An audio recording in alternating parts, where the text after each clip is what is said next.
Good morning friends, my name is Sanskriti Vinayak Shivsekar. My school name is Government Fishery School Sathli Nate. तर आज मी तुम्हाला प्रदूषणाविषयी म्हणजेच plastic प्रदूषणाविषयी दोन शब्द सांगणार आहे.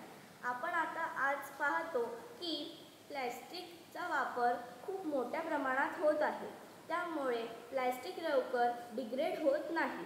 त्याचा पर्यावरणात प्रदूषण मोठ्या प्रमाणात होते. त्यामुळे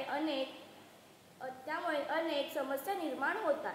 त्याचे उपाय म्हणून आपण त्याचा वापर कमी करू शकतो, म्हणजेच रिड्यूस करू शकतो. त्याचा पुन्हा वापर करू शकतो, म्हणजेच रियूज करू शकतो आणि त्याची पुनर्निर्मिती करू शकतो, म्हणजेच रिसायकल करू शकतो.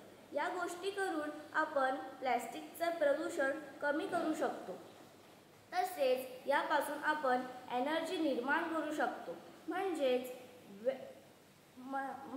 आपण वेस्ट टू एनर्जी हा प्रकल्प करून आपले प्रश्न सोडवू शकतो.